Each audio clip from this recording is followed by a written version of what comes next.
Alhamdulillah, Alhamdulillahilladzi anzala al-kitabihil azim wa banainahu bi sunnati nabiyil karim. Asyhadu an la ilaha illallah rabbul alamin wa asyhadu anna Muhammadar rasulullah rahmatan lil alamin. Allahumma shalli ala Muhammad wa ala ali Muhammad, amma ba'd. Yang kami hormati Ayahanda Haji Juwel Rashid serta para jamaah di Masjid Al-Furqan yang insyaallah dalam berkat dan rahmat Allah Subhanahu wa taala. Marilah kita bersyukur dengan sebenar-benar syukur atas izin Allah, atas kuasa Allah. Kembali kita dihimpunkan di rumah Allah ini dalam keadaan Allah masih memberikan keimanan dan istiqomahan dalam agama kita. Allah masih membimbing langkah perjalanan hidup kita dan berada di jalan siratal mustaqim insyaallah. Allah masih memberikan umur yang barokah, kesehatan, bahkan dititipkan pula nikmat-nikmat yang lain. Semoga seluruh karunia dan nikmat Allah yang telah memberikan kepada kita akan mampu kita syukuri, sehingga Allah akan memberikan limpahan karunia tambahan dunia dan akhirat dengan rahmat dan nikmatnya.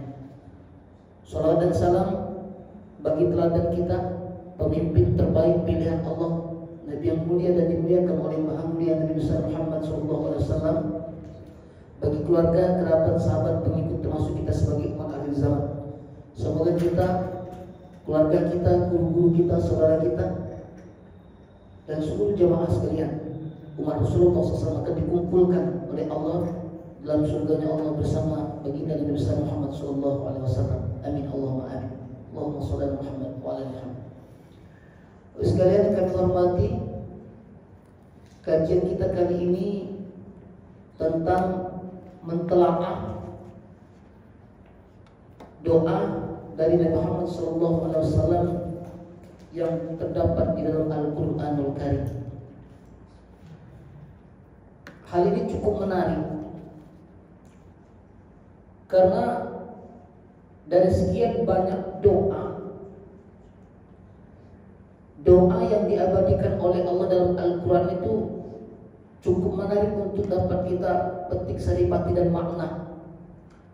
Walaupun doa-doa baik dari para nabi, para sahabat, para ulama dan orang-orang soleh itu semuanya memiliki hikmah dan makna tersendiri. Bahkan bukan saja doa Nabi Muhammad, tapi banyak doa para nabi yang tercantum di dalam Al-Quranul Karim. Tapi sungguh luar biasa ketika kita kaji lebih dalam, banyak makna yang terkandung dalam doa Nabi besar Muhammad SAW. Tidak kurang dari 14 doa yang Allah cantumkan dalam Al-Quran, yang doa itu dari Nabi besar Muhammad SAW. Telaah atau mengkaji lebih dalam tentang makna yang terkandung di dalam setiap doa-doa, wabil khusus doa yang disampaikan oleh Nabi besar Muhammad SAW. Jadi kalau disimpulkan, doa Nabi ini komprehensif, ringkas dan penuh makna. Jawadi al-kamil. Jadi doa Nabi ini ringkas, jelas, bermakna dan banyak mengandung hikmah. Makanya di zaman dahulu dalam hadis dari Abu Daud diceritakan ada seorang yang doanya itu melampaui batas, berlebih-lebihan. Lalu Nabi tegur. Kata Nabi, kalau engkau mau berdoa, jangan sampai berlebih-lebihan dalam doa itu. Bukan tidak boleh. Ya. Ada satu doa, kata Nabi, cukup engkau berdoa, Allahumma inni as'aluka min kulli khair ma 'alimtu minhu wa ma lam a'lam, wa a'udzu bika min syarri kullihi ma 'alimtu minhu wa ma lam a'lam. Ya Allah, sesungguhnya anugerahkan aku kebaikan yang aku ketahui maupun yang tidak aku ketahui, dan aku berlindung ya Allah kepadamu dari keburukan yang aku ketahui dan tidak aku ketahui. Simpel doa. Semua orang ingin mendapatkan kebaikan dan semua orang ingin dihindarkan dari keburukan.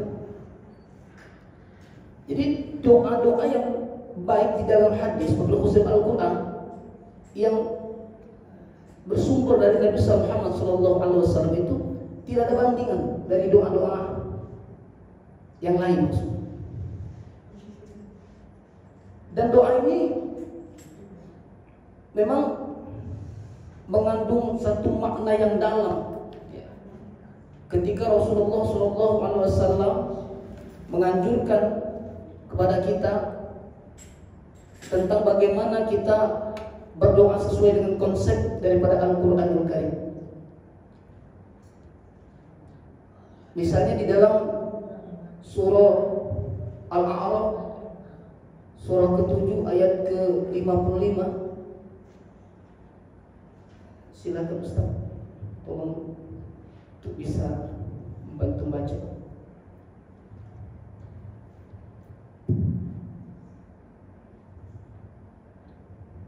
Surat Al-A'raf surah 7 ayat 55. A'udzubillahi minasyaitonirrajim. Ud'u rabbakum tadarru'an wa khufyah innahu la yuhibbul mu'tadin. Yang artinya, berdoalah kepada Tuhanmu dengan rendah hati dan suara yang lembut. Sungguh Dia tidak menyukai orang-orang yang melampaui batas. Ini ayat ini sehubungan dengan yang dikatakan Nabi, jangan melampaui batas dalam berdoa. Karena doa ini kadang-kadang sekalian tidak menurut konsep yang dijalankan oleh syariat. Contoh dalam sebuah riwayat misalnya, ada orang yang berdoa. Di zaman Nabi Muhammad ada orang berdoa. Dia berdoa, ya Allah, berikanlah aku kekayaan dan jadikanlah aku orang yang kaya, bahkan yang paling kaya di dunia. Ditegur oleh Nabi. Kata Nabi, doa engkau tak kabul. Loh, apa saya nggak boleh ya Rasul untuk menjadi orang yang kaya di dunia ini? Apa jawab Nabi? Doamu telah didahului oleh Nabi Sulaiman alaihissalam. Karena Nabi Sulaiman pernah berdoa, ya Allah, jangan sampai ada yang kaya di dunia melebihi kekayaan yang kau anugerahkan kepadaku. Jangan-jangan doa kita sudah dijual oleh orang lain. Sama kayak ikhtiar ya. Dua orang yang berusaha, satu lebih awal melakukan usahanya dengan maksimal, satu lebih akhir. Tentu yang lebih awal jauh lebih dapat mendapatkan sesuai dengan yang diusahakan. Seperti dengan orang berdoa juga. Orang yang berdoa sesuai dengan konsep diajarkan oleh Rasulullah SAW dengan melihat situasi dan kondisi, ya, tentu berbeda orang yang melampaui batas yang tidak mungkin doa itu dikabulkan oleh Allah karena tidak melihat kondisi dan situasi yang ada. Kalau orang memiliki gaji umpama 10 juta, wajarlah kalau dia berdoa minta 5 juta. Kalau gaji 10 juta, berdoa minta gaji 1 miliar. Nah, logis.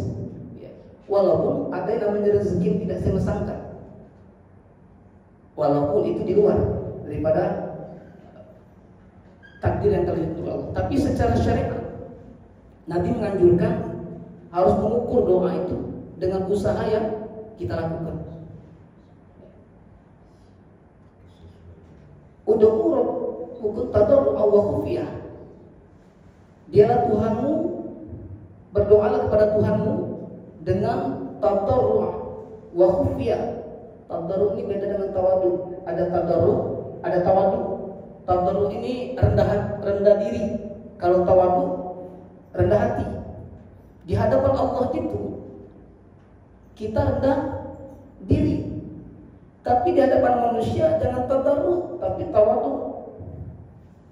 Jadi kalau kita menghadap Allah itu ya tawadu, ya tadarru'. Artinya merendahkan hati kita, melembutkan hati kita, lalu merendahkan diri kita serendah mungkin di hadapan Allah itu, karena memang kita perlu Tuhan. Jangan dibalik. Kalau dengan manusia malah itu salah, pesimis namanya, tidak percaya diri. Rendah diri kan beda dengan rendah hati. Wa khufiyah, dan lemah lembut dalam berdoa itu. Ini anjuran Al-Quran. Ini yang ingin disunahkan oleh baginda Rasulullah SAW. Kita ini kadang-kadang berdoa, mohon maaf, konsep ini kita pakai melampaui batas berlebihan. Ada yang seperti doa seperti sancak dan puisi. Ya. Bahkan doa kayak ngatur Tuhan. Nabi banyak menegur doa-doa pada zaman dahulu itu, doa-doa yang bisa melampaui batas tadi, kembali melampaui batas tadi. Ragu dalam doa, ya Allah kabulkan doa aku jika engkau mau. Kenapa tidak ada doa seperti itu? Pernah Nabi negur itu zaman dulu. Ada ya Allah kabulkan doa jika engkau mau. Nah, kalau gimana doa seperti itu? Ragu itu. Ada seperti ini Pak. Ada bahasa yang kadang-kadang kayak benar tapi kurang tepat. Ya Allah kiranya engkau. Ada kan seperti itu bahasa kita ya. Kiranya engkau kabulkan doa kami. Ada orang menggunakan bahasa. Kira-kira itu Pak. Kalau dalam bahasa Indonesia apa tuh kira-kira? Kira-kira itu kan kayak ukuran. Kira-kira seperti inilah. Kira-kira diperkirakan. Ya Allah kabulkan doa. Tidak usah pakai kira-kira. Ya Allah kabulkan. Pengen benar-benar doa itu dikabulkan oleh Allah. Allah tidak pengen kesungguhan kita. Bahkan dalam hadis qudsi, hadis Sahih Bukhari Muslim menjelaskan, ana idza zanna abdi bi wa damahu dizakruni. Aku bergantung persangkaan hambaku kepada aku, dan mereka hambaku yang mengingat aku akan dekat kepadanya. Hambaku yang mengingat aku akan bersama dia, dan aku akan mengabulkan doa orang-orang yang sungguh-sungguh yakin, hakul yakin, kemudian tidak ragu dalam doa itu. Karena mohon maaf Bapak, kadang-kadang doa ini di luar nalar kita. Sesuatu yang tidak mungkin terjadi bagi kita, tapi mungkin bagi Allah. Saya membuka sebuah hadis saking hebatnya doa itu Pak. Doa ini di dalam hadis riwayat Tirmizi nomor 2065 itu dihasankan sebagai mensahihkan, la yaqtul qada illa du'a wa la yuridu amri illa bir. La yaqtul qada illa du'a. Tidak ada satu pun yang bisa merubah takdir yang telah ditetapkan oleh Allah illa du'a, kecuali dengan doa. Wala yuridu amri. Dan tidak ada satu pun yang bisa memanjangkan umur dengan izin Allah kecuali dengan kebaikan, ilal bir. Jadi subhanallah, doa maka Nabi, bukan Rasulullah SAW, tapi dari seluruh Nabi tidak pernah melepaskan doa dari mulai tidur sampai dia bangun tidur. Bahkan doa yang terakhir di detik-detik akhir Rasul sudah dijamin oleh Allah. Manusia mulia ini di detik-detik akhir hayat Nabi apa doa Nabi? Allahumma hawin alayya bi sakaratil maut. Doa Nabi terakhir, ya Allah mudahkan aku ketika melepaskan nyawa dari jasad, mudahkan aku dalam menghadapi sakaratul maut. Nabi. Maka anak-anak kita dari mulai TK diajarkan untuk doa-doa. Tidak pernah melepas, karena di sini letak di mana ketika manusia tidak lagi berdoa dan hanya mengandalkan usahanya saja, maka disitulah letak secara konsep Al-Quran. Manusia sudah menyimpan kesombongan dalam hati seorang dia mampu tanpa Allah, seolah-olah dia mampu tanpa Allah. Karena konsep ini pernah kami uraikan di masa di atas, bahwa ada orang yang berdoa tapi menyimpan kesombongan, apalagi sampai tidak berdoa. Yang berdoa saja lagi masih ada yang sombong, apalagi sampai tidak berdoa. Coba buka di surah Al-Ghafir atau surah Al-Mu'min, karena ini punya dua nama. Surah ke-40 ayat ke-60.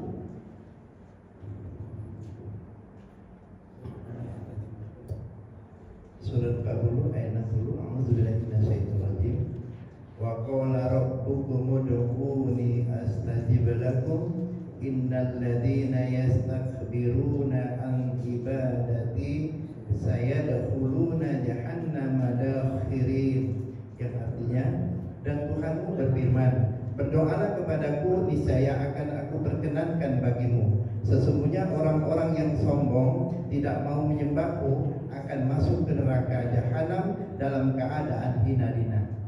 Kenapa ayat ini ada hubungan dengan kesombongan? Coba maknai ayat ini. Kenapa ada hubungan dengan kesombongan?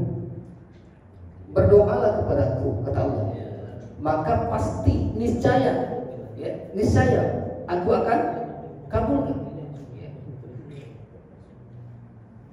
Astajib lakum, mustajab, pasti dikabulkan, pasti akan dikabulkan oleh Allah. Sesungguhnya orang-orang yang menyombongkan, innal ladzina yastakbiruna, menyombongkan diri dari menyembahku, dari beribadah kepadaku. Jadi sebagian orang itu ada yang mereka itu beribadah tapi dengan penuh kesombongan. Jadi dia berdoa, dia beribadah itu kamu perasa aja seperti mau dikatakan dia itu orang yang soleh, bukan semata-mata karena minta kepada Allah sebagai hamba Allah. Ada sebagian seperti itu. Makanya Allah ingin lahiriah, batiniah, jiwa dan raga kita ini sepenuhnya untuk Allah.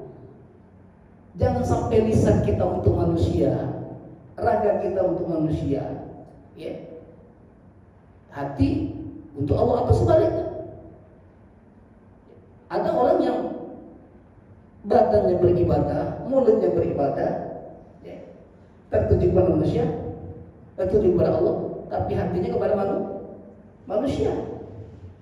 Maka dalam Islam ini jiwa, raga, syariat, hakikat itu harus menyatu.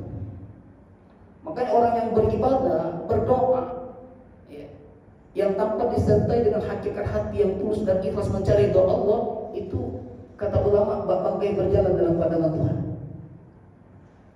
Gerakannya, rukunya, sujudnya, salamnya, semuanya itu kosong.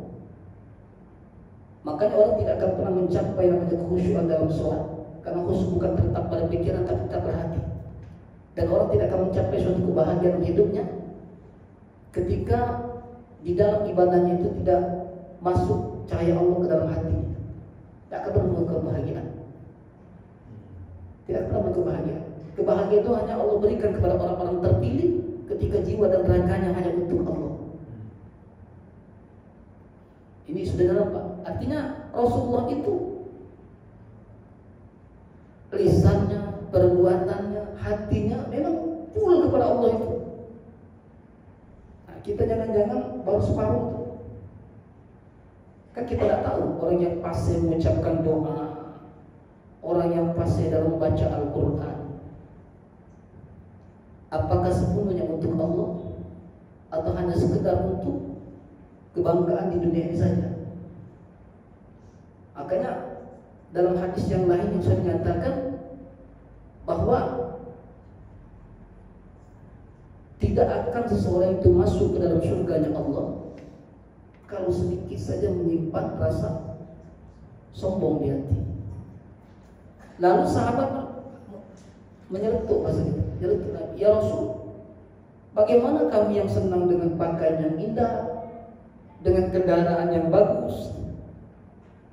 Kata Nabi, innallaha jamil yuhibbul jamal. Sesungguhnya Allah itu indah dan menyukai seluruh bentuk keindahan. Artinya sombong itu tidak identik dengan kelebihan yang kita miliki. Kan ini keliru Pak. Kadang-kadang kita ini sombong identik dengan kelebihan. Yang kita anggap sombong itu orang yang kaya, yang kita anggap sombong orang yang memiliki ilmu yang banyak, yang kita anggap sombong adalah orang yang cantik, Apa tidak ada orang miskin yang sombong? Hah? Kan? Ada orang yang miskin yang sombong, ada. Sudah miskin, sombong lagi. Kalau dalam kategori dunia Pak, sombong sekali dia. Kayak sombong, masih wajar. Wajar dia sombong, segalanya ada.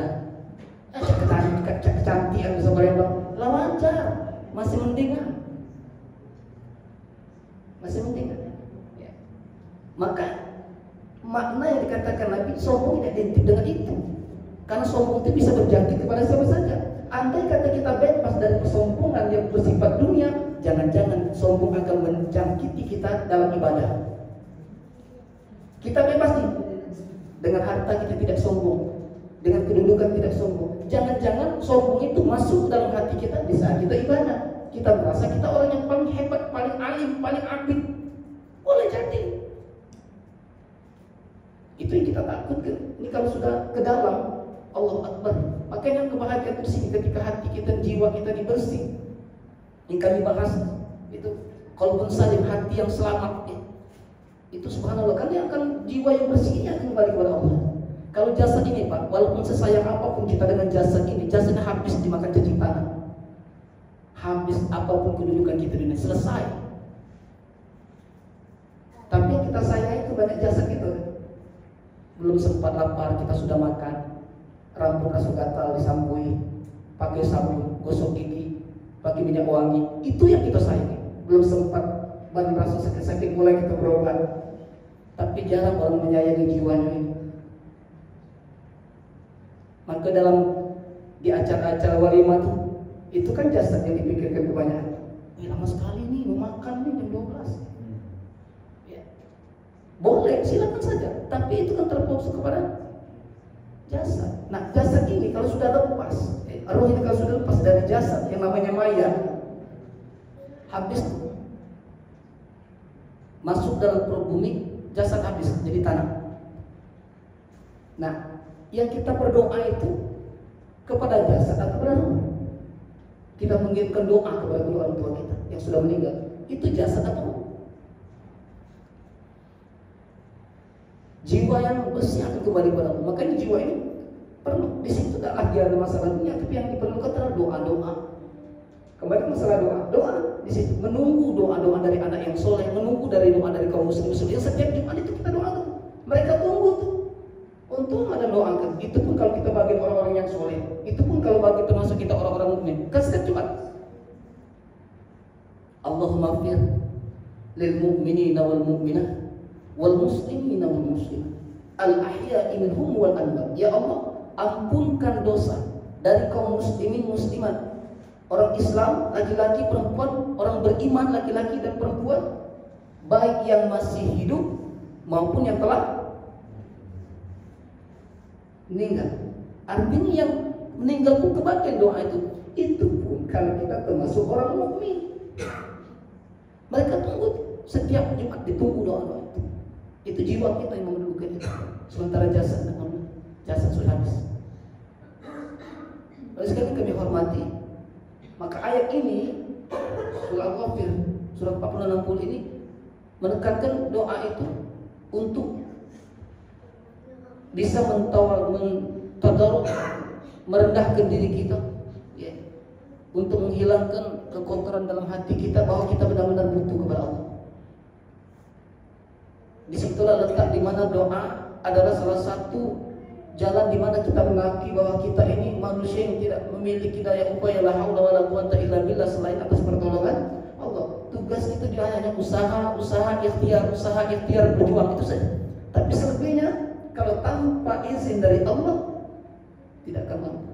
Makanya Nabi di saat perjuangannya sudah, bahkan dalam masa perjuangan belum selesai perjuangan Nabi langsung memasrahkan diri kepada Allah. Ya Allah, andai kata aku tanpa pertolongan aku tidak bisa ya Allah, aku tidak mampu ya Allah. Habis kami hormati, demi Allah kalau tidak ada kekuatan dari Allah di dunia ini Bapak, berat kita menghadapi dunia ini. Siapapun kita, jangankan kita ini, Rasulullah di saat kehilangan dua orang yang dicintai Nabi, Khadijah dan pamannya. Bukan main Nabi itu. Ya, di saat perjuangan belum kelar, andai kata Nabi mau, seolah-olah Nabi ingin mengatakan, ya Allah, kalau bisa Khadijah ingin mami sampai perjuangan kelar ya Allah, sampai selesai ya Allah berjuang. Pengennya seperti itu kan? Pengen Nabi seperti itu ya Allah. Pengennya Nabi di samping dia berdakwah itu kepengen sampai dakwanya selesai bersama Khadijah, menikmati daripada kebahagiaan. Tapi tidak. Lain yang dikehendaki Allah. Perjuangan belum kelar, belum selesai, belum disudahi. Sementara Nabi mendapatkan goncangan jiwa yang hebat, duka yang melanda jiwa Nabi di saat kehilangan orang yang paling disayang dalam hidup, yaitu istrinya tercinta Khadijah Kubra, di mana support diberikan oleh Khadijah, di mana arahan, nasihat yang membuat Nabi tegar. Tarikh membuktikan, sejarah membuktikan, di saat turun wahyu pertama, Nabi kedinginan ya, wahai Khadijah, selimut. Khadijah datang memberikan ketenangan kepada Nabi. Jangan takut ya Rasulullah, engkau orang baik, Allah tidak akan menyia-nyiakan. Ini tidak lain adalah ujian dari Allah. Ini tidak lain adalah kecintaan Allah kepada. Lalu sekali kami hormati apa yang diucapkan Nabi di saat perjalanan hidupnya itu, baik dalam keadaan suka atau dalam keadaan duka, tidak lain doa. Dan sebagian doa ada yang keluar dari mulut Nabi melalui hadis-hadis Nabi, dan ada yang dicantumkan, diabadikan oleh Allah dalam Al-Quran. Jangan bukan dalam hadis Nabi saja Pak, tidak terbantahkan doa Nabi. Saking simpel, tegas, singkat, begitu dibahas satu persatu dari doa Nabi itu subhanallah punya makna dalam. Contoh deh, ada doa dalam sebuah hadis Nabi yang sahih. Nabi berdoa tentang rezeki. Allahumma rzuqna, Allahumma rzuqni rizqan halalan thayyiban wasi'an wa barakatan bila ta'ibin wala nasibin. Ya Allah, anugerahkan itu rezeki, rizqan halalan thayyiban, rezeki yang halal yang baik. Allah merizqan halalan thayyiban wasi'an, yang luas, yang barokah, yang luas, rezeki yang halal, yang baik, yang luas, yang barokah, bila ta'ibin wala nasibin, mudah dapatkannya, tidak terputus. Lengkap dalam. Masih kurang ada sedikit dari doa. Rezeki yang halal, rezeki yang baik, rezeki yang berkah, rezeki yang luas, mudah dapatkan, tidak terputus. Kan ada rezeki yang mudah dapatnya, dapat ya 100 juta, sudahnya setahun tidak dapat lagi. Itu namanya mudah dapat, tapi terputus. Nah, ada satu kata wasi'at. Kenapa Nabi tidak mengucapkan dengan kathiran? Ya Allah, anugerahkan kami rezeki yang wasi'at, luas, bukan kathiran, banyak. Kan beda kan? Rezeki yang banyak dan rezeki yang luas.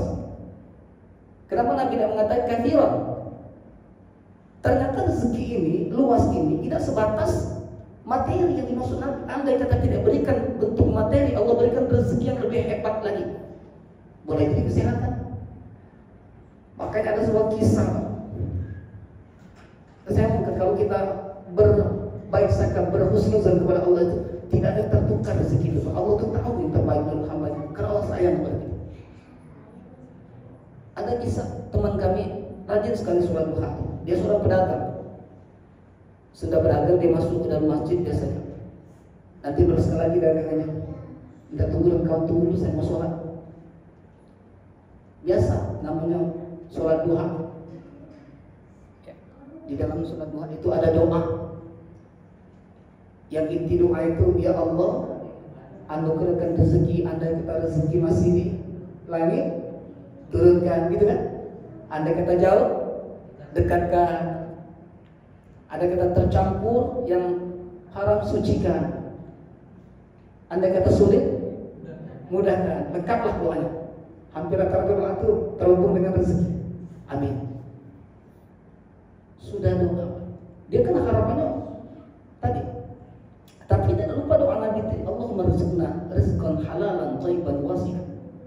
Doa itu, diamalkan doa itu. Selesai dia sholat duha, keluar, sudah keluar, dia datang sudah melanjut tempat dagangnya. Tapi apa yang terjadi? Hari itu tidak sesuai dengan harapan, tidak sesuai dengan doa. Hari itu dagangnya rugi. Tapi karena kawan ini hati sudah terbina, dia tetap berhusnuzon, berbaik sangka dengan Tuhan. Dia pulang dalam kondisi kecewa wajar, pulang. Hati ini pasti ada rasa, ya Allah, hari ini aku tidak dapat uang untuk memberikan nafkah kepada anak istri, sementara hari ini perlu. Yang di benak pastikan, jangan-jangan ini istri kecewa marah. Biasa tiap hari dapat, hari ini tidak sesuai dengan harapan. Begitu masuk rumah, Assalamualaikum, dibukakan pintu. Jangan-jangan marah. Begitu kan, Waalaikumsalam. Suami tadi Pak, kawan kita tadi ngomong minta maaf. Saya mau, kata istrinya, nanti dulu. Nak ngomong apa? Masuk dulu. Masuk lagi. Nanti tidak nanti ada etis ngomong di luar. Masuk. Kan lagi capek. Disiapkan kursi, ya, duduklah dulu. Tenang ke dulu. Nanti ngobrol nanti. Istrinya tadi sudah buatkan teh hangat. Dibuatkan teh hangat. Ya, kemudian elap keringat tadi sudah dilap, di PJD lah tenang, suaminya tadi sudah tenang. Nah, sudah nyaman, sudah tenang, lalu cerita yang mau cerita. Ya, suami tadi kan nampak lega hati tadi. Jangan di suami baru pulang langsung datang mulai ceramah agama. Belum di luar. Wajar bertumpuk-tumpuk kendala dalam hidup ini. Belum sudah di pasar rugi, di rumah dapat ocehan. Allah Akbar. Itu bukan baiti janati, itu baiti nari. Bukan surga laksana, rumah tangga laksana surga bagiku, neraka laksana. Begitu selesai baru mengatakan, ngomong. Apa kata suami? Gini, mak, hari ini minta maaf. Apa yang mau dimaafkan? Salah apa? Gini, ragu-ragu mau mengatakan rugi tadi, takut kalau marah. Hari ini minta maaf, aku belum bisa memberikan nafkah hari ini karena kondisi ekonomi lagi terpuruk, dagangan kita rugi. Nah, ini mulai wajahnya marah ini. Begitu, alhamdulillah.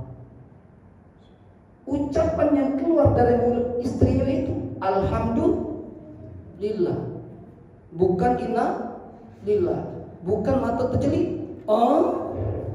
Gitu, aku rugi. Nah, itu yang terjadi kan? Mulai enggak, ucapan yang keluar dari alhamdulillah. Ini kisah nyata.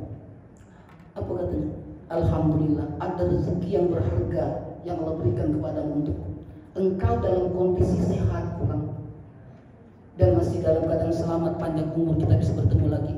Hari-hari lain bisa kita lalui. Mungkin ada hikmah yang Allah berikan. Tidak hari ini rezeki yang diberikan oleh Allah berupa materi, tapi banyak rezeki yang lain. Engkau sehat, selamat, kita bisa kumpul. Anak itu datang Pak, 3 ke anak yang datang. Gambaran tadi mau duit uang jajan. Hari biasa kan dikasih uang jajan, apa? Nah, ayah minta maaf ya, hari ini bisa kasih uang jajan, uang sekolah. Aku jawabnya, ayah nggak usah ragu, ayah nggak usah sedih. Kan kami juga nabung, udah nabung untuk persiapan andai kata ayah tidak lagi ada uang. Ketetes air matanya, dipeluk ya, anak istri dipeluknya. Baru sambung Pak dia, baru bersambung kepada Allah. Oh, ini doa wasiat tadi. Berikan rezeki yang lu. Hari itu dia tidak dapat rezeki materi karena dagangannya rugi. Tapi hari itu dia dapat rezeki yang berharga. Apa tuh? Badan sehat, ya, selamat, umur yang panjang, sekaligus mendapatkan daripada istri yang solehah dan suami, istri yang solehah dan anak-anak yang soleh, yang taat. Hari ini kan rezeki mungkin tidak dapat rezeki materi, tapi dia akan mendapatkan istri yang taat, anak-anak yang soleh. Pak, bayangkan kalau kalau di pasar sudah rugi, ke rumah kita tidak mendapatkan rezeki dari anak dan istri yang taat. Nah, bayangkan. Begitu kita pulang dari pasar, mulai istri itu, oh gini, anak tadi, ayah aku tidak mau, pokoknya mau tidak mau uang jajan harus ada, tas aku sudah rusak, ingin diganti. Waduh, gimana Pak? Bayangkan. Tapi Allah sudah memberikan hal yang berharga dalam hidup ini. Nah, jadi itu saja sudah makna doa Nabi itu dalam hadis, belum lagi dalam Al-Quran. Paling tidak pada kesempatan yang sangat terbatas ini, karena banyak, kalau menurut para mufassir paling tidak 14 ya. Tapi paling tidak banyak yang kita bahas karena mengingat waktu. Beberapa hal yang penting, doa-doa yang tersirat dalam Al-Quran yang bisa kita telaah dari Nabi Muhammad SAW. Di antaranya kita bisa buka di dalam surah Al-Isra, surah ke-17 ayat 80. Doa Nabi.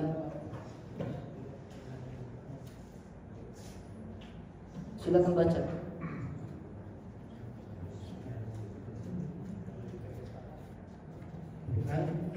Surah 17 ayat 80. A'udzubillahi minasyaitonir rajim. Wa qur rabbi adkhilni mudkhala sidqin wa akhrijni mukhraja sidqin waj'al li min ladunka sultanan nasira. Yang artinya, dan katakanlah Muhammad, ya Tuhanku, masukkanlah aku ke tempat masuk yang benar, dan keluarkan pula aku ke tempat keluar yang benar, dan berikanlah kepadaku dari sisimu kekuasaan yang dapat menolongku. Ini doa yang pertama dari Nabi. Ini kalau menurut mufassir, doa ini muncul ketika Nabi akan perjalanan hijrah. Ya, hijrah. Menurut mufassir ya, terhubung dengan hijrah perjalanan Nabi. Jadi maksudnya keluarkan aku, ya, masukkan aku. Itu yang dimaksud di situ adalah keluar dari kota Mekah masuk ke kota Madinah. Ini digunakan oleh para ulama sebagai doa dan perjalanan agar mendapatkan ridho dari Allah. Doa Nabi. Ya, itu sering dipakai Pak Ji. Jadi ada makna yang dimana hati Nabi ini terhubung terus dengan Allah. Ya, di saat baik ketika masuk suatu tempat, keluar dari suatu tempat, berkah ridho Allah, ketaatan kepada Allah itu akan terus. Ya. Karena banyak orang yang bisa memulai dengan baik, belum tentu bisa mengakhiri dengan baik. Ada yang bisa masuk dengan baik, tapi keluar dengan tidak baik. Betul tak? Kan seperti itu kan? Kita ingin masuk dengan rahmat, keluar juga dengan rahmat Allah. Contoh. Jadi kalau kita kupas, banyak mana? Ada tak orang yang masuk ke dalam masjid mendapat rahmat Allah, begitu keluar mendapat rahmat? Ada tak? Ada tak kira-kira seperti itu? Orang yang masuk dalam masjid niatnya bagus tuh, ingin mendapatkan rahmat, begitu keluar dari masjid tidak mendapatkan rahmat. Kenapa? Ngoceh, ngosip. Baru keluar dari masjid tadi sudah begitu. Masuknya rahmat, keluarnya dosa yang terjadi.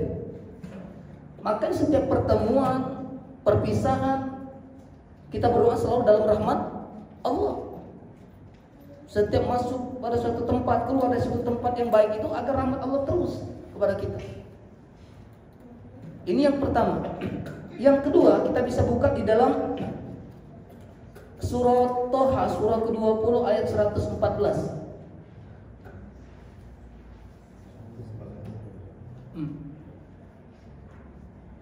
Silakan Ustaz, tolong. Quran surat 20 ayat 114. A'udzubillahi minasyaitonirrajim. Fata'alallahul malikul haqq wa la ta'jal bil qur'ani min kulli ayyuqadha ilaika wahyu wa qur rabbi zidni ilma. Yang artinya maka maha tinggi Allah, Raja yang sebenar-benarnya, dan janganlah engkau Muhammad tergesa-gesa membaca Al-Quran sebelum selesai diwahyukan kepadamu, dan kata Ya Tuhanku, tambahkanlah ilmu kepadaku. Pernah dengar doa ini? Robbi zidni ilman. Ditambahin. Kalau Al-Quran seperti itu, itu tambahan. Berilah kami tambahan ilmu. Kan ayat sebelumnya itu, kalimat sebelumnya itu ada hubungannya dengan jangan baca Al-Quran itu dengan tergesa, ya kan? Apa maksudnya, Pak? Ini sebenarnya sindiran, Pak. Sindiran kepada kita yang sering membaca Al-Quran seperti ingin cepat selesai. Contohnya tadarus. Orang kan pengen cepat selesai baca Quran itu. Selesai, khotam, itu biasa tuh. Nabi jarang membaca seperti itu. Membaca itu pelan-pelan itu maksud supaya kita bisa memahami makna yang ada dalam Al-Quran itu.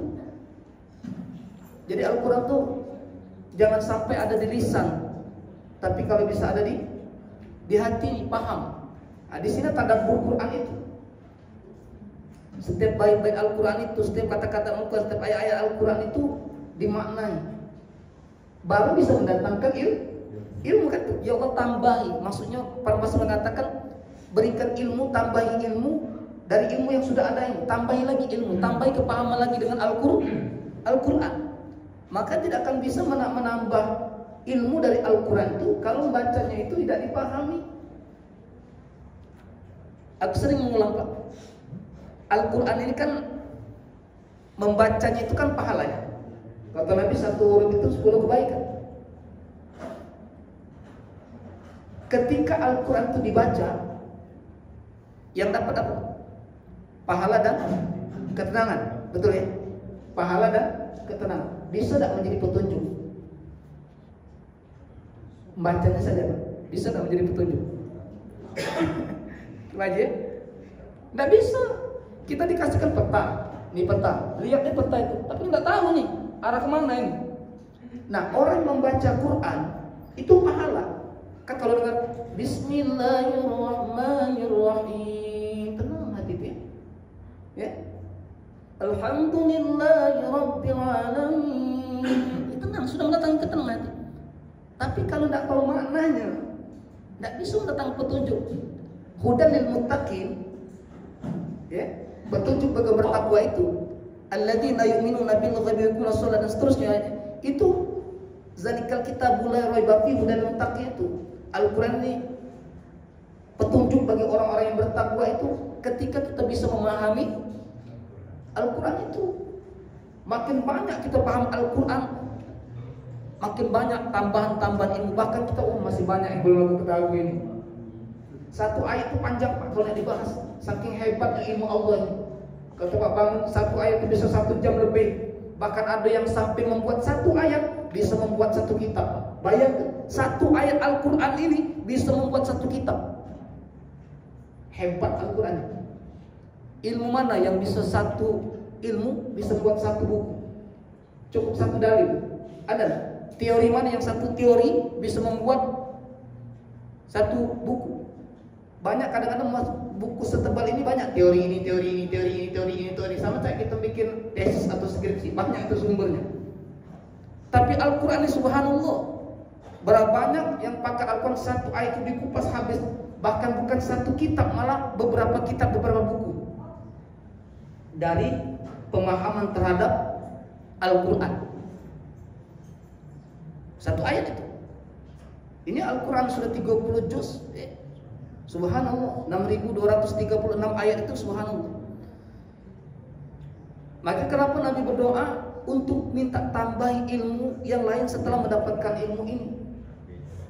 Disitulah letak dimana pertama doa ini adalah pertama di dalam kita memahami sesuatu itu, jangan langsung mengambil kesimpulan sebelum kita benar-benar memahami makna itu. Kita kan sudah nyimpulkan, sama dengan baca tergesa-gesa tadi. Langsung nyimpulkan. Harusnya banyak sumber-sumber. Nah, sama seperti ini kan terjadi di kalangan kita nih. Baru dapat satu hadis lalu jadi hukum. Betul apa? Hah? Kan kebanyakan seperti itu. Dapat satu hadis sudah mengatakan haram. Padahal dia tidak tahu belajar tentang asbabul wurud, Ada sebab-sebab hadis itu diucapkan, baru muncul hadis itu. Contoh Pak, kayak satu hadisnya, siapa yang tidak sholat berjamaah di masjid, maka aku akan bakar rumahnya. Hadis ini sedikit ekstrim Pak. Kacau Pak kalau hadis ini diucapkan tanpa ada penjelasan lebih lanjut. Jadi kawan-kawan yang ekstrim itu tidak boleh, pokoknya harus sholat. Kalau tidak sholat di masjid, rumahnya bakar. Tidak bisa memahami seperti itu. Teror itu namanya. Ternyata hadis ini muncul ada seluruh. Kenapa? Ketika masa itu sahabat ini banyak berkumpul di masjid sebagai orang mukmin yang beriman, ada satu orang yang di rumah saja. Padahal dia orang mukmin. Nabi tahu, dibukakan kasab hijab. Datang Jibril mengatakan kepada Nabi, orang yang di rumah itu adalah orang munafik. Oh, ternyata ini membakar rumah itu karena di rumah itu ada orang munafik. Kan bahaya zaman dulu. Bukan sembarangan hadis. Oh iya Ustaz. Nah itu. Makanya hadis ini tidak bisa menyimpulkan sesuatu. Kamu melihat dulu dari hadis yang lain. Kata Ustaz Ali Hidayat, kumpulkan dulu hadis itu. Nih temanya, kumpulkan hadis dari berbagai sumber, takrib dulu hadis itu. Apakah sahih atau tidak? Begitu terkumpul hadis yang sahih, baru kita bisa menyimpulkan suatu hukum tentang suatu perkara atau materi atau makna itu. Baru bisa. Tidak bisa menyimpulkan. Nanti akan timbul penyesalan dan salah di dalam memahami. Begitu juga ayat-ayat Al-Quran. Maka Nabi mengatakan jangan mudah untuk tergesa-gesa. Supaya apa? Supaya bisa kita memahami Al-Quran itu. Kayak di dalam surah Al-A'raf juga, surah ke-7 ayat 204 itu kan, wa iza quri'al Qur'an fastami'u lahu wa ansitu la'alakum turham. Ada kan? Apabila Al-Quran dibacakan kepadamu, dengarkanlah, turhamu, kamu akan mendapat rahmat. Dengar yang dimaksud di sini, maknanya dalam nih. Ya. Supaya kita setiap ayat demi ayat itu dipahami, meresap dalam hati kita, ya. Akan menimbulkan perenungan-perenungan tersendiri. Ya. Itu maksudnya. Coba kalau orang ngaji dengan tenang, tidak tergesa-gesa, belum sampai kepada maknanya saja, atau sebagaimana sudah kita ketahui walaupun kita tidak membuka terjemahnya, itu kan sudah ada di paham hati kita ya. Karena sifat memahami ini Pak, mohon maaf, bukan di sini Pak. Kalau di sini mengetahui, ilmu itu di sini. Tapi pemahaman itu di hati. Karena banyak orang yang tahu tapi tidak paham. La adri dengan afham itu kan beda. La adri itu aku tidak tahu. Kalau afham aku tidak paham. Bahasa itu kan beda tuh. Ada yang tahu, ada yang paham. Yang lebih tinggi Pak, tahu apa paham? Paham. Beda tuh. Orang yang tahu ini tingkatnya orang yang pintar. Tapi orang yang paham itu tingkat orang yang cerdas. Makanya para nabi itu tingkat di atas pintar Pak, cerdas. Contoh nih, kalau kita punya anak Pak, kita taruh 2 cangkir di depan, berisi, satunya berisi susu, satunya berisi racun. Orang yang pintar milih susu, tidak akan milih racun. Orang yang cerdas, anak yang cerdas, dipilih dua-duanya, diambil dua-duanya. Susu diminum, racun dibuang untuk nyelamat ke yang lain. Beda Pak? Beda kan? Ini orang gitu ya. Jadi dia tingkatnya seperti itu sudah. Makanya para nabi itu bukan untuk diri sendiri, mereka itu untuk menyelamatkan orang lain. Ya. Kemudian yang terakhir, waktu surah Al-Baqarah ini hafal semua. Yang disebut dengan doa sapu jagat 201. Di situ ada kata-kata Rabbana atina fid dunya hasanah wa fil akhirati hasanah. Ternyata ini doa dari Nabi.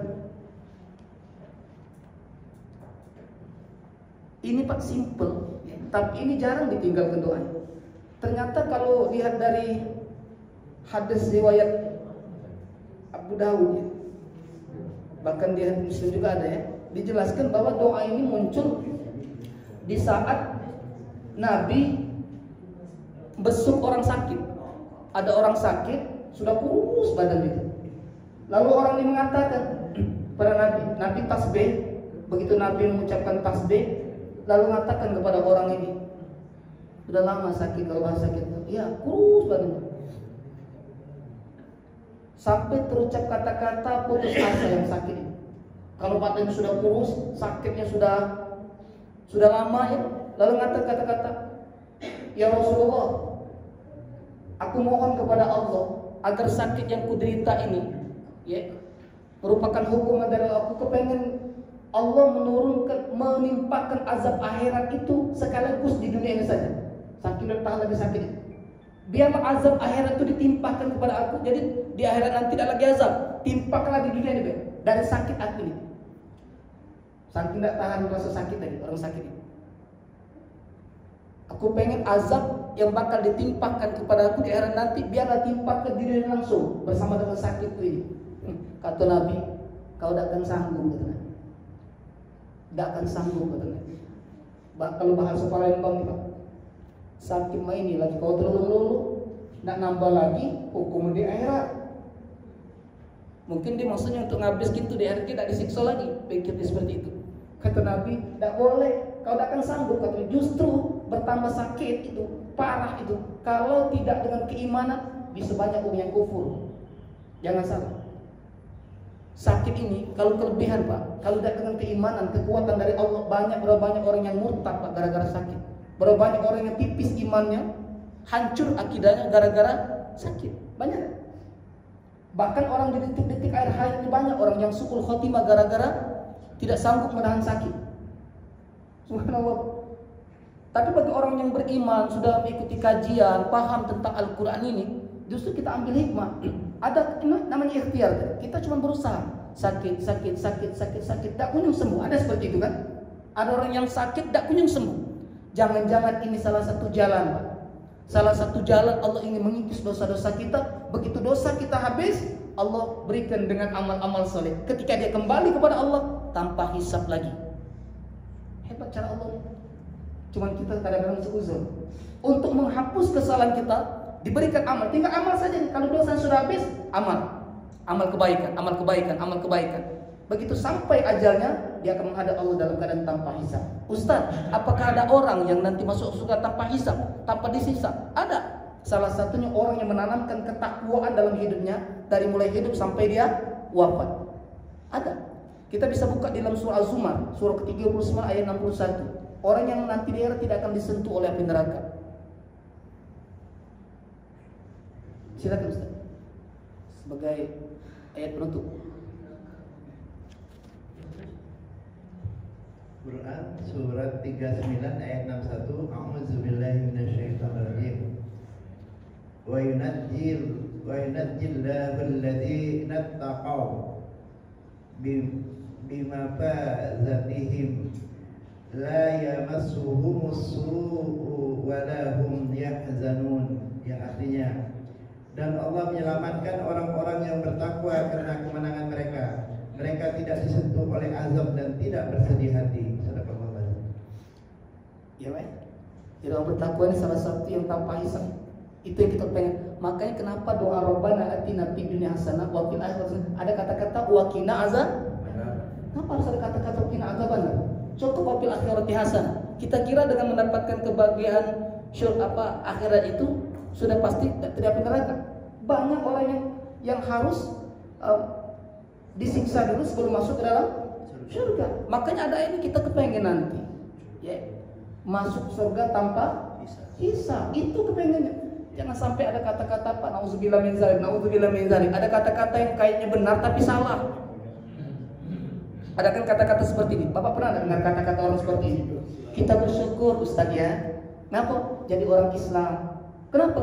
Kita jadi orang Islam nih, walaupun nanti di akhirat kita masuk neraka, kan dicuci dulu di neraka dengan api, nanti masuk surga. Enak nih yang ngomong itu, puntung rokok lagi lompat. Kayak main-main, Bu. Jangan, na'udzubillah min dzalik, jangan sampai sakaratul maut itu na'udzubillah. Saya pernah menyaksikan orang sakaratul maut, Pak. Sering, Pak, kalau kita nolong, Pak, kadang-kadang anaknya bingung mau diapakan ke situ. Ustaz, tolong Ustaz, ini nah ayah saya. Ini nah, no, Pak. Matanya ke kiri, ke kanan, ke atas, mulia. Sakaratul maut nazar. Dia sedang nazar. Gelisah. Itu belum di akhirat.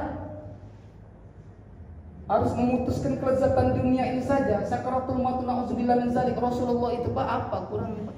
Manusia mulia Pak. Lagi Nabi berdoa, Allahumma hawin alayya fi sakaratil maut. Rasul, mudahkan ya Allah dalam melepaskan ruh dari jasad ini. Allah Akbar, Pak. Mohon maaf, orang-orang yang melahirkan, mengeluarkan anak, susah. Melahirkan, ini mengeluarkan nyawa. Mengeluarkan nyawa yang lekat di badan kita ini harus lepas. Nah, kita bermohon kepada Allah sebelum sampai pada masa akhir nanti, yaitu akhirat. Kita bermohon diselamatkan oleh Allah di dunia ini sudah selamat. Diberikan petunjuk arah jalan. Karena hidup ini pilihan. Baik dan buruk sudah ditentukan oleh Allah jalan. Tinggal kita memilih. Kalau sudah petunjuk sudah diberikan oleh Al-Quran, sudah diturunkan oleh Allah, para nabi sudah diturunkan oleh Allah, para ulama sudah ada, kita masih membangkang, Tuhan tidak tahu, tidak salah lagi. Allah Maha Adil, Allah tidak pernah menzalimi hamba-hambanya. Sama kayak di dunia, sudah ada aturan. Rambu-rambu sudah ada di dunia ini, undang-undang sudah ada, aturan sudah ada. Kita langgar, salah sendiri, kecuali tidak ada aturan. Kecuali tidak ada aturan, kita bisa protes tuh. Di dunia juga boleh protes. Kalau aturannya tidak ada. Di akhirat, Anda kata tidak ada aturan, silakan kita menuntut keadilan. Tapi kalau di dunia sudah diberikan oleh Allah aturan yang lengkap, selengkap Al-Quranul Karim, lalu kita langgar, itu bukan Allah menzolim kita, kita sendiri yang menzolimi diri kita. Maka di dalam surah At-Taubah 36 itu, "Fala tazlim fi nafsikum." Janganlah kamu menzolimi diri kamu. Jangan kamu menzolimi diri kamu. Maksud jangan berbuat dosa. Karena itu sudah akan merugikan kita sendiri. Ya. Makanya Al-Baqarah 201 ini, Rabbana atina fid dunya hasanah, berikan ya Allah kami kebaikan di dunia. Seluruh yang kita inginkan, rencana-rencana yang kita inginkan ya Allah berikan ya Allah. Kita kepengen anak yang soleh, kita pengen anak yang pintar, kita kepengen istri yang baik, kita pengen memiliki materi, kita pengen memiliki jabatan, silakan, itu normal manusiawi. Keinginan yang ada di dunia. Wa fil akhirati hasanah, kita juga punya cita-cita di akhirat. Ya Allah masukkan kami ke dalam surga maksudnya itu. Tapi dengan syarat wa qina azab. Nah, itu masuk surga tanpa masuk ke dalam api neraka. Maka ada sambungan wa qina azabannar kadang-kadang diulang. Wa qina azabannar, wa qina azabannar, wa qina azabannar. Ya. Ayat ini muncul karena memang ada sebagian nanti orang-orang yang harus masuk ke dalam neraka terlebih dahulu untuk mempertanggungjawabkan perbuatannya. Cuman dia ditunda masuk dalam surga. Ya. Maka dia nanti kata Allah mengatakan kepada para malaikat dalam sebuah riwayat, ambil orang-orang Islam yang masih ada iman di dalam neraka. Ya kan? Ada di surga. Ya. Ambil orang-orang yang beriman dalam surga yang masih ada iman dan neraka. Berarti sebagian orang nanti ada yang ke situ. Sementara karena masih ada iman, untuk masih ada iman bisa diselamatkan. Tapi kita berharap Pak, Bu, jangan sampai kita masuk ke dalam golongan orang-orang yang rugi dunia akhirat. Ini saja, terima kasih sekali lagi, mohon maaf. Semoga apa yang kami sampaikan ini walaupun sedikit, dan mudah-mudahan ada manfaat bagi kita semua untuk dapat memahami kandungan dan doa yang diajarkan oleh baginda Rasulullah SAW kepada kita semua. Akhir kalam, wassalamualaikum warahmatullahi wabarakatuh.